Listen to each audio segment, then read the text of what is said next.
हम इस वक्त दल्लीपुरा में हैं, कोंडली वार्ड में, और हमारे साथ कांग्रेस के प्रदेश अध्यक्ष चौधरी अनिल कुमार हैं। और इनका कहना है कि जब आज ये वोट डालने के लिए यहाँ पर आए तो इनका नाम वोटर लिस्ट में गायब था। आपको कब सुबह पता चला? हाँ, नहीं, मैं घर से निकला, मैं मंदिर गया, अपनी वाइफ के साथ आया वोट डालने।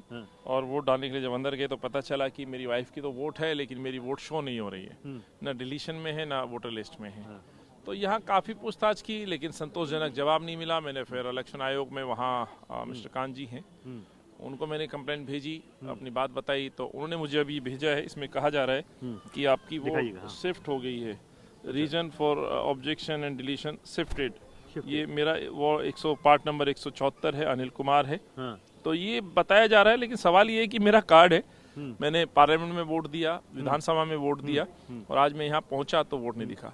और शिफ्टेड यदि कहा जा रहा है तो शिफ्टेड के लिए कभी भी एक प्रक्रिया होती है, फॉर्म भरना होता है और वोटर को अपना खुद से साइन करके जमा करना होता है। ये नहीं बताया जा रहा है। अफसोस ये भी है ये कि शिफ्ट हुआ तो कहाँ हुआ है ये नहीं बताया जा रहा है। लेकिन सवाल मेरा नहीं है, सवाल ये कि मैंने जो कंट्रोल रूम अभी दिल्ली कांग्रेस का मैं देख रहा हूँ, लगातार शिकायतें आ रही हैं कि इस तरह की हर जगह कंप्लेंट है। खासतौर से जो दलित बाहुल्य एरिया है वहां पर बहुत शिकायत है, माइनॉरिटी एरिया में बहुत शिकायत है कि वोट डिलीट कर दी गई हैं। मेरे फोन पर अभी भी आप सुन सकते हैं, कुछ डायरेक्ट मुझे कंप्लेंट आ रही हैं। जैसे लक्ष्मी नगर से हमारे प्रत्याशी रहे हैं विधानसभा के, उन्होंने लिस्ट भेजी है, उनका ऑडियो मेरे पास है, और आप इसमें देखेंगे किस तरह से लोगों को मतदान देने से रोका जा रहा है।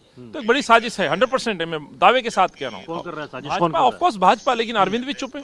इसीलिए जो दलित एंड माइनॉरिटी जो परिसीमन विरोधी परिसीमन था, मैं कोर्ट जाता हूँ, अरविंद चुप रहते हैं। और हम जब कोर्ट गए, इलेक्शन अनाउंस हो गया, 14 तारीख की डेट है, 14 दिसंबर को, तो सवाल ये उठता है जब जनता की अदालत में हम आ रहे हैं तो आज जनता को भी फैसले लेने से साजिश कर रही है, अरविंद चुप है, तो बिल्कुल क्या 100% खेल चल रहा है। आप क्या चाहते हैं, कांग्रेस को यहाँ से आप खत्म कर सकते हैं? ऐसा नहीं हो सकता। हमने लड़ाई लड़ी है, लेकिन आप कितने ही जतन कर लीजिए, भाजपा चुनाव हारेगी। जनता जनार्दन है, हम जनता की अदालत में। आपने लाखों लोग, मेरे जैसे लोगों को मतदान देने से रोका, ये संविधान को कमजोर करने वाली बात है जी। लेकिन चुनाव आयोग तो कह रहा है कि हम बिल्कुल निष्पक्ष तरीके से हम पूरा चुनाव करा रहे हैं। देख ले किस तरह का निष्पक्ष है। लाखों लोगों की कंप्लेंट्स हमारे पास आनी रजिस्टर्ड हो गई है। मैं आपको दिखाता हूँ, मेरा अपना एग्जांपल है। मैं एक साधारण व्यक्ति, मैं भी अपने गांव में रहता हूँ, मेरा जन्म यहाँ हुआ, मेरे पितर यहाँ रहे, मेरे जो है पूर्वज यहाँ रहे, वहीं पे मैं आज तक रह रहा हूँ, वहीं मैंने वोट डाला है। मेरा और कोई एक सिंगल डॉक्यूमेंट कहीं दूसरे एड्रेस पे नहीं है। मेरे बच्चों के एड्रेस नहीं है, मेरी पत्नी वोट दे गई, लेकिन ऐसे कैसे हो सकता है कि पत्नी यहाँ पे और हस्बैंड शिफ्ट हो गए? तो इलेक्शन आयोग, फिर मैं बोल रहा हूँ, ये मेरी बात नहीं है, लाखों लोग हैं जिनकी ये वोट काट दी गई हैं। सो इलेक्शन आयोग किसके प्रेशर में है, किस तरह से हुआ है?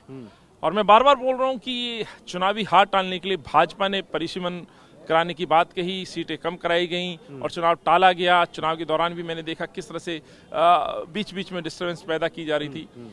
तो ये साबित तो हो रहा है कि मतदाता को रोका जा रहा है। फिर भी आप कह रहे हैं कांग्रेस निकल रही है। हम फिर भी दावे के साथ कह रहे हैं, कितना रोकेंगे आप? क्या आप मतदाता को अपना दुश्मन समझते हैं? आपने जिस नजर से परिसीमन किया, शायद एक कम्युनिटी, धर्म और जात के लोगों को आप अपना दुश्मन समझते हैं, जो आपसे सवाल पूछते हैं, अपना अधिकार मांगते हैं, हक मांगते हैं। तो आज अधिकतर कंप्लेंट उन्हीं एरिया से आ रही है, और जो आपके सामने आवाज उठाता है तो शायद उसका नतीजा मैंने भी भुगता है जी। तो चौधरी अनिल कुमार कह रहे हैं कि बहुत जगहों से ऐसी शिकायतें आ रही हैं जहां पर लोगों का नाम वोटर लिस्ट में नहीं है, और जब वो पूछ रहे हैं तो उनका वोट शिफ्ट कर दिया गया, जैसे इनका वोट शिफ्ट कर दिया गया। कहां शिफ्ट कर दिया गया है ये भी नहीं बताया जा रहा है। कैमरा पर्सन वीरेंद्र के साथ प्रत्युष खरे, दल्लीपुरा, TV9 भारतवर्ष।